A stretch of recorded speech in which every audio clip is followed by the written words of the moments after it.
ready to go home? Shawn has died twice and been brought back to life.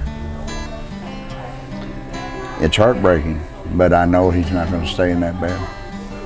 I know the Lord has brought him this far, and I know what the doctor's prognoses were, and I know that by their standards and their measure, he shouldn't have been able to live this long. But I also know that the power of prayer is answered. And I also know the miracles still happen today. And I also know that my son is a walking testimony to that. And I know that he feels that if anything that has happened to him and the condition and some of the things that he's had to go through and put his family through and his loved ones through gets to any of the kids out there and keeps just one of them from making the same mistakes he's made, it'll be all worth it.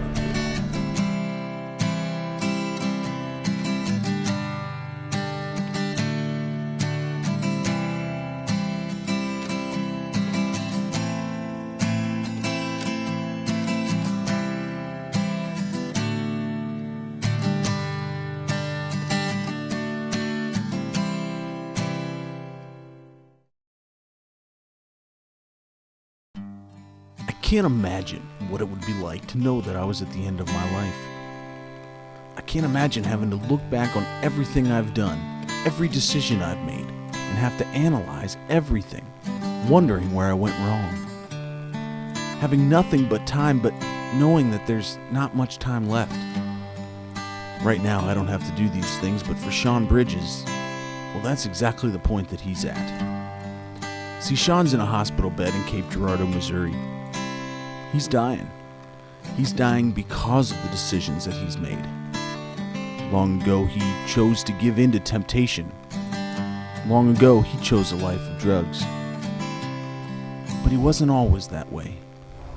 He was my firstborn son, and I know that I love him very much, and I know that he's been through some things that I hate to see anybody go through, and he was all kid when he was growing up.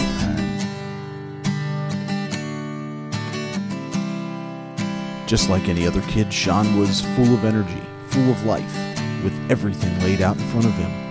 Things began to turn for the worse for Shawn and for his family when his younger brother passed away in a car accident.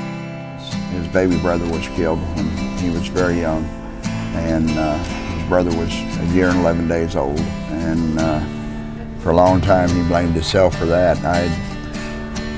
I was in construction here in Cape, and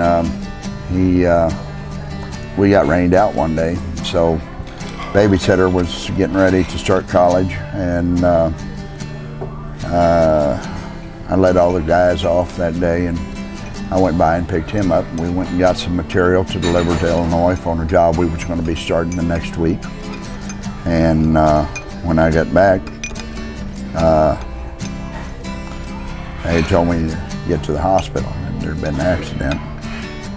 And we got to the hospital, and his little brother had been killed. And we didn't know it for a long time, but looking back on it, through our grief and everything, we had more or less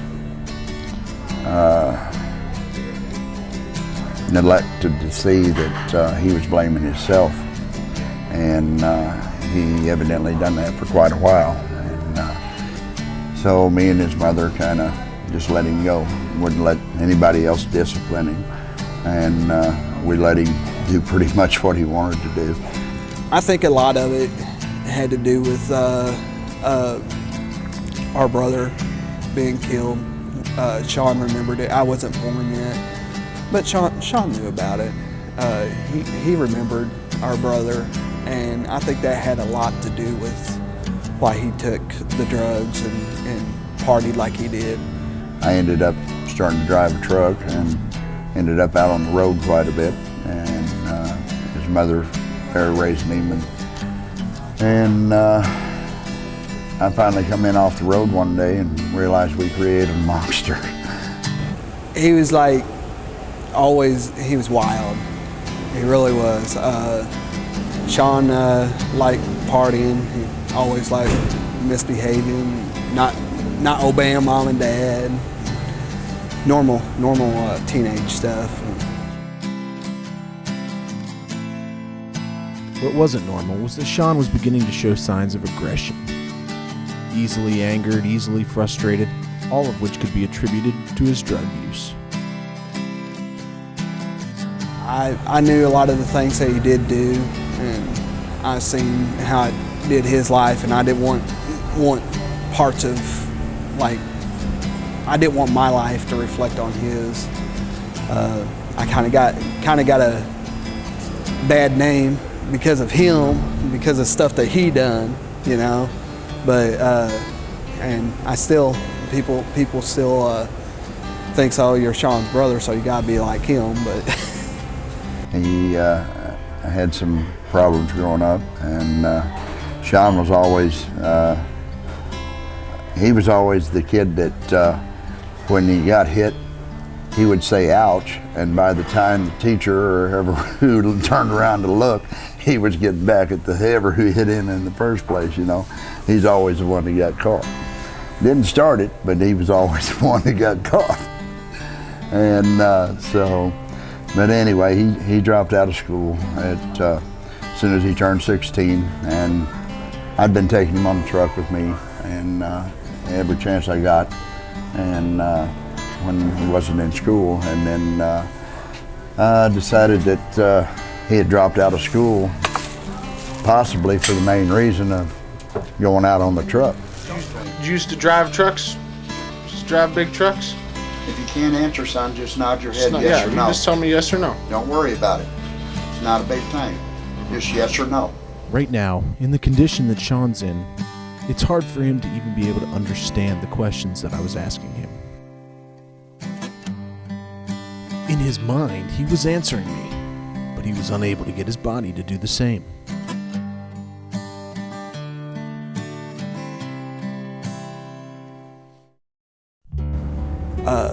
there was also times whenever I knew that he was on it because of the actions that he did. He tried to kill himself a couple different times, and I kept him from killing himself. He tried to hang himself out of a tree in our front yard, and I grabbed him and I pulled his legs, pushed his legs up so he wouldn't choke to death, and finally the rope actually broke. A lot of things was going on in his life at the end, right in there. At that point, I know he was doing a lot of coke, and I think life was just getting to him. And I told him that I loved him and that I didn't want him doing it anymore, and he told me that he wouldn't. But Shawn's life-threatening actions sometimes affected more than just him. There was one time that he got real wasted at a party that he took me to, and he was driving home, and a girl broke up with him the same night, and he's like, oh, I got a lot of coke in my system, I'm feeling real good and all this and that. And he decided that he was just gonna hit somebody head on to hurt whoever he could. And he actually went over in a lane, and I jerked the wheel back, and we ran off the road. And me and his mother had problems, got divorced. That was really hard on him. And he took that very hard, and evidently he started using methamphetamines and different things that he shouldn't have been using. Whenever Mom and Dad got a divorce, me and Shawn, we had talked about it, and we basically told each other that me and him was the only family that we got left. Was the only family for each of us anymore. So, after finding out about his parents' divorce, things continued to get worse for Shawn, and his drug use became more evident. With Shawn, I witnessed him be on a real good day, you know, and I witnessed him just go down to the depths, and then he'd just go right back up, and I already knew that he had already shot up or snorted a line or whatever, you know. It seemed like a lot of the things the kids were doing would reach out and grab them. I mean, they'd experiment with things once or twice and they were hooked. And that's the way I found out later, that's the way methamphetamines worked. After you started using them, you got psychologically and physically addictive. It was hard physically to give it up, and mentally you didn't want to. It's a bad drug that has been used and misused and changed and altered through years and years and years to what it is today. And like I said, from what I would be told, there's hundreds of different recipes, and all of them contain poisons. And that's exactly what they do, poison the minds, bodies, and souls of young people. And that's what it was doing to my son. I seen a lot of that when Mom and Dad didn't. I think Mom and Dad was in more of a denial that no, he wasn't doing drugs. And I mean, all parents is like that. But I mean, I was with Shawn a lot. Me and Shawn used to come over to Kate. I'd see him partying and stuff, and I mean, I was 12, 13, 14 years old, and I wouldn't do stuff that he done, even though he tried to get me to, and I'm like, no. He's like, well, that's cool. He's like, that's okay, you know, you don't need to do it anyways. You don't need to do what I'm doing. After he had his first heart attack and found out what he was doing and everything, talked to him, and I believed wholeheartedly, like anybody that loves their kids believe, that he was telling me the truth. And sometimes he was, and sometimes he wasn't. Shawn had his first heart attack when he was just 26 years old. The emergency room doctor called heart doctor and said, I've got a problem. Got a boy down here, 26 years old, that's already had a heart attack and getting ready to have another one. So they started telling him what to do and get the cath people there and this, that, and the other. And I'm standing there in the emergency room and everybody's going every which way, and they're getting the cath team there and getting him upstairs and prepping him, getting ready to do emergency surgery. And they had to, by the time they got in, they had to unclog one of his arteries, which was almost completely clogged. Finally, a nurse said that, called and said that they'd run into a little problem, and it would take a little bit longer than they had said, but they'd let us know as soon as he got into recovery room. And so it was another 45 minutes or so, and they finally called and said he's came through the surgery well. He's in recovery room. We'll let you know when you can see him, and doctor will be out to talk to you. So that's when he was 26 years old. Shawn never really talked to me about a lot of that. I know after everything was said and done, and he found out that the drugs ruined his life, messed up his body, and put him where he's at now, he had told me that he was glad that I never did it. Though it should have been a wake-up call for him, he continued with his drug use as his body continued to deteriorate. He done well until approximately 4.5, 5 years ago. And it was basically the same scenario. He'd been sick and kept getting sick, sounded like he had pneumonia, getting pneumonia. Kept telling him, son, you got to get to the doctor, you got to get to the doctor. He said, yeah, Dad, soon as I can. It ended up, it was congestive heart failure. They were misdiagnosing it because of his age. He was so young. They had no idea that his heart would be in that bad a shape for a young man. Well, the next day he collapsed, and we took him up to a different hospital, and they recognized what was going on there and diagnosed it correctly as congestive heart failure. They gave him, at that time, They gave him 6 months to a year to live. He was 29 to 30 years old. And then, so we went on with that, and then it just seemed to, every year it seemed to keep getting worse and worse, and he just couldn't seem to breathe. His breathing got really bad. And then they finally put him in and told him that he had pneumonia, and then turned around and said they had congestive heart failure, that his body was like a 90-year-old man on the inside. And I guess that was due to, they told him that it was due to the drugs that he was doing back then in his younger years. I don't really know a whole lot about what that was all about. I knew Shawn did a lot of the drugs and drinking and stuff, and with Shawn, I could see how they affected his life, and that scared me. And I think that's why I never did any drugs and never really partied and stuff like that. But Shawn's partying and drug use did eventually catch up to him, literally costing him his life. The first time was approximately a year ago. He was checked into the hospital. They realized that, you know, we got to get him into a room and start dealing with this. Well, he started spitting up some blood, and they took a scope down into his lungs to try to find out where the bleeding was coming from and how severe it was and what they needed to do to stop it. They took the tube out, sent him back to his room. I was home for that operation, and I had left to take care of some business and do some things. And we came back, seen him that evening, and went home and went to bed. And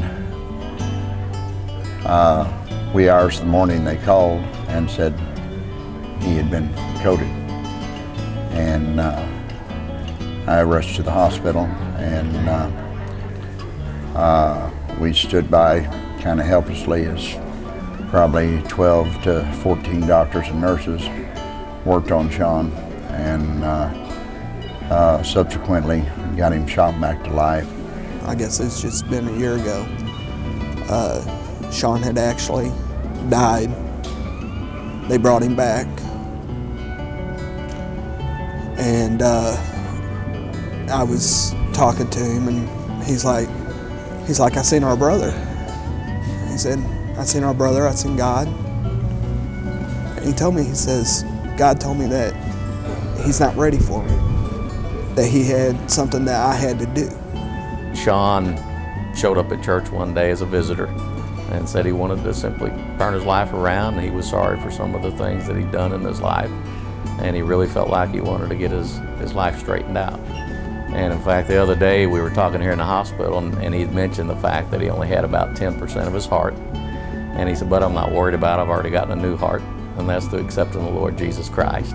Whenever he died, he really didn't want to come back, but he was told that he had to come back and that he had to straighten up. And he told me that God told him that if he didn't straighten up, that this was just a taste of what it would be like if he did straighten up. But if he didn't straighten up, that he would never be able to go to where he was then. And which Shawn just basically said that if he didn't straighten up and didn't do right, that he'd be burning in hell for the rest of his life.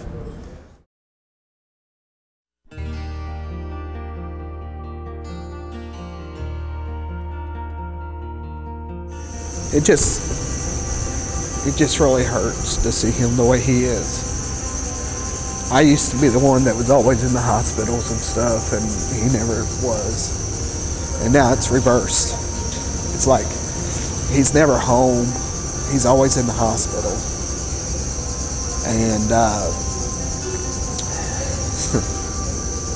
first time I broke down.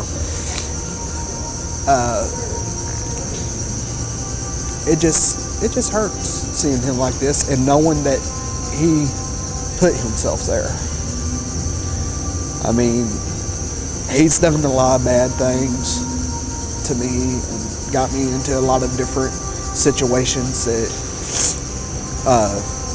that I would have never thought a brother would put a brother through. But I realize that it's not really him, you know. I mean, he's done it so long that I think everybody thinks that's the way he is. You know what I mean? Shawn knows, short of a miracle from the good Lord, and we all know miracles happen every day, Shawn knows that he's got a death sentence. And he knows inevitably it's going to happen. This last time he was in the hospital has been between 7 and 8 weeks. He was in for a while, out for 2 days, back in, out for almost 4 days, back in, out for a day and a half, back in, and then we thought he was going to get out, and this last episode happened where his heart just, for some reason, just bottomed out, and he had to be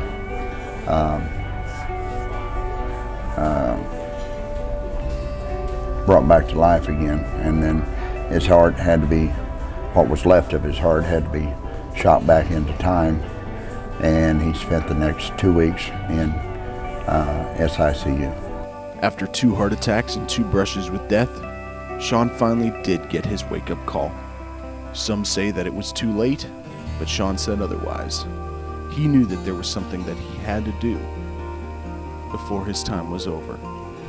And he told me, he's like, I gotta tell kids about what drugs did to my life and how they've messed me up so bad that I don't have a heart anymore. My lungs deteriorating, and all the different stuff that the doctors told him. He just told me. Even though he may be getting weaker physically, spiritually, he's growing every day. And it's the spirit within him that is really giving him the strength right now to fight and want to stay here as long as he can. He thinks the good Lord's got a purpose for him here. And you know, I pray that the good Lord truly heal him and let him be able to have the opportunity to go around and physically talk to a lot of the children in a lot of different areas. There was one time he went to the church and talked to the kids about the experiences he had with drugs and how easy it was to get hooked on them. And I think, and then after that, he talked to Buddy about wanting to get together with him to go around and talk to the kids about the drugs so that they can see what kind of experience he did with it. He wanted to do that to help save other kids, to keep them from doing the drugs that he did. He just wanted to show them what drugs can actually do to them. And he's very motivated to get the message out to the children and letting some of the children know and leaving something behind that maybe if just one child would not get caught up with the drug scene and the meth and the things that motivate and drive you to do those things, if it would just help one child, that's his real motivation right now. As far as this video is something that he wanted to do to help redeem some of the wrongs and the mistakes that he's made. And I know that he feels that if anything that has happened to him and the condition and some of the things that he's had to go through and put his family through and his loved ones through gets to any of the kids out there and keeps just one of them from making the same mistakes he's made, it'll be all worth it. And Shawn wanted to do this video for that purpose. And he indicated that to us. And he had high plans of doing this before his last episode, and before he more or less died in the hospital and was brought back to life again. He also wanted to take the opportunity while he's still on this earth to basically tell the story, and so it could be shown in future generations, future years, on possibly allowing some child to hear it and avoid what he's going through right now. And I think Shawn can be a light for them. And I also know that as we speak, another miracle is in the process. And my sons are going to walk out of that hospital and come back home to us. I don't know for how long, but the doctors aren't going to make that choice. I'm not going to make that choice. You're not going to make that choice. The Lord is.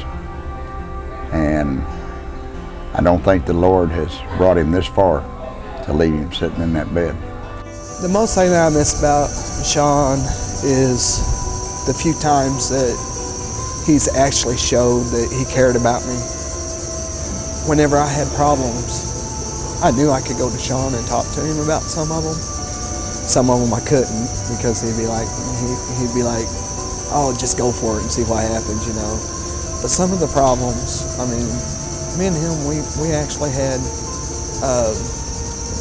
we're brothers. I mean, he wants all the kids to know what it does to your body. And I personally want kids to know that it's not only affecting you, it's affecting everybody around you. I mean, there's so much stuff that I won't even tell you about that happened between me and him.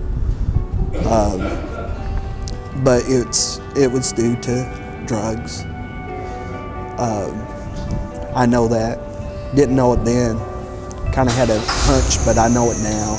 I think he feels that if he could save at least one person from doing the drugs and giving the heartaches and stuff that he had done, maybe that'd make all of his stuff better, you know.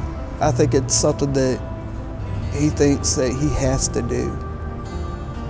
And I think that as soon as he knows that he's done good, that he'll be able to go on home, you know. Shawn may leave the hospital, but he may not. His condition is too unstable to know for sure, because he is dying, and he is dying because of the decisions that he's made. And even though he may soon be gone, he will never be forgotten. He's going to leave behind a legacy. He knows that he's going to pay the supreme price for his mistakes, but he'll soon be able to leave knowing that he may also have made a difference in someone else's life. For Shawn, there will be no more sunsets. No more time to really see and appreciate the beauty of the world. But if he can die knowing that his story will live on, well, then he can die in peace.